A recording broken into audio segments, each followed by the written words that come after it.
নমস্কার বন্ধুরা, সুধা লীলার হেসেলে আবারও আপনাদের একবার স্বাগত। আজকে আমি করব পাঞ্জাবের খুব একটা ফেমাস রান্না ছোলে।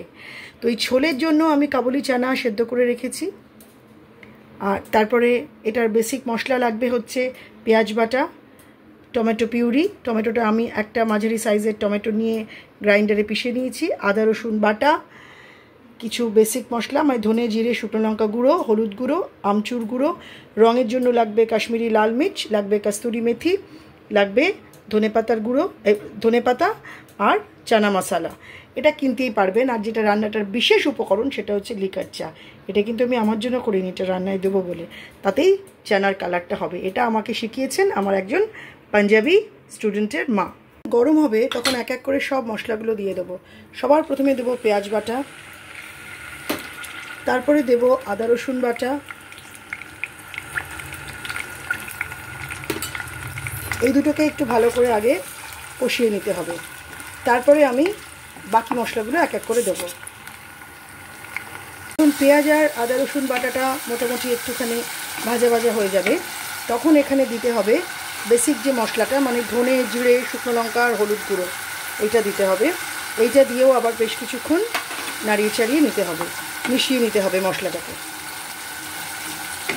এবার এটাকে নাড়াতে নাড়াতেই যখন এরকম অনেকটা মতো হয়ে যাবে, তেল ছাড়বে, তখন এখানে এগুলো সব একসাথে পরপর পরপর দিতে হবে, কিন্তু একবারে দেবেন না, একটা একটা করে। যখন এটা এরকম অনেকটা একটু তেল ছাড়বে, তখন এখানে আমাকে দিতে হবে টমেটো পিউরিটা। এবার এটাকে দিয়েও আমাকে বেশ কিছুক্ষণ একটু নাড়তে হবে।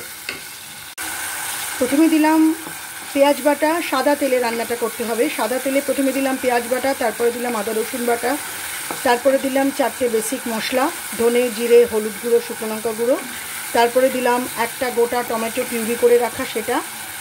এবারে আমি এখানে দেব হচ্ছে আমচুর। আমি 1 চামচ আমচুর নিয়েছি, 1 চামচ আমচুর দেব। আমচুর দিয়েও একটুখানি, কারণ চানা মশলা টক টক খেতে ভালো লাগবে। এটা হচ্ছে একদম অথেন্টিক, ঠিক যেভাবে পাঞ্জাবিরা বানান আমি ঠিক সেভাবেই আপনাদের দেখাচ্ছি। আমচুর দেওয়ার পর আবার বেশ কিছুটা এরকম নাড়াচাড়ার পরে দিতে হবে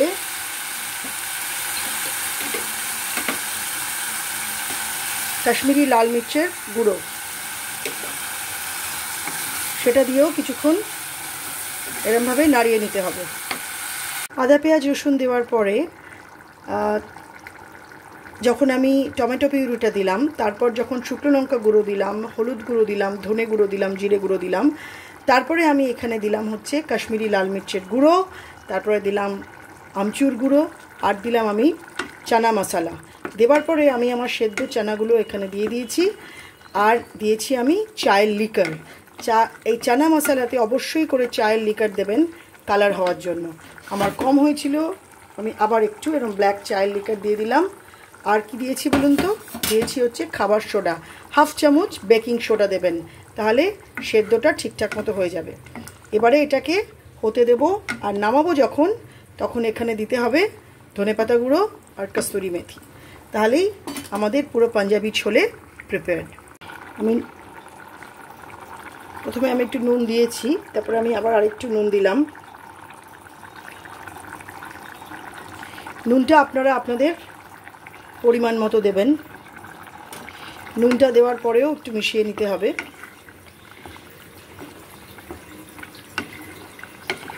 ভীষণ সুন্দর একটা গন্ধ বেরোবে দেখবেন, আর সব মশলাগুলোর একদম অরিজিনাল পাঞ্জাবি স্টাইলের এটা। তারপরে এটাকে চাপা দিতে হবে কিছুক্ষণ হওয়ার জন্য।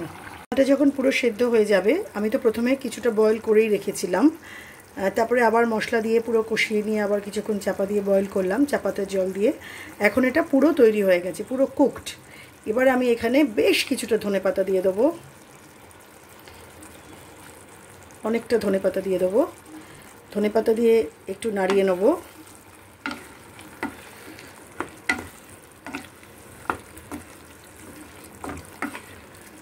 আর দেব কস্তুরি মেথি।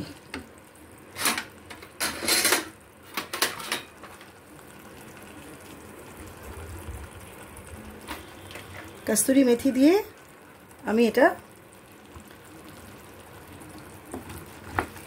এবার গ্যাসটাকে একদম বন্ধ করে এবার এটাকে রেখে দেবো। একটু সামান্য আমার মনে হচ্ছে জল লাগবে, সামান্য, বেশি না, একটু অল্প জল দেবো, কারণ এটা একটু শুকিয়ে গেছে মনে হচ্ছে। হয়ে গেল আমাদের অপূর্ব স্বাদের চানা মশলা। এটা রুটি, পরোটা, বাটার নান বা এমনি নান বা লাচ্ছা পরোটার সাথে অবশ্যই করে সার্ভ করতে পারেন গরম গরম, ভীষণ ভালো লাগবে খেতে। একবার ঠিক যেভাবে দেখালাম এই রেসিপিটা ফলো করে একবার এভাবে চানা মশলা করবেন।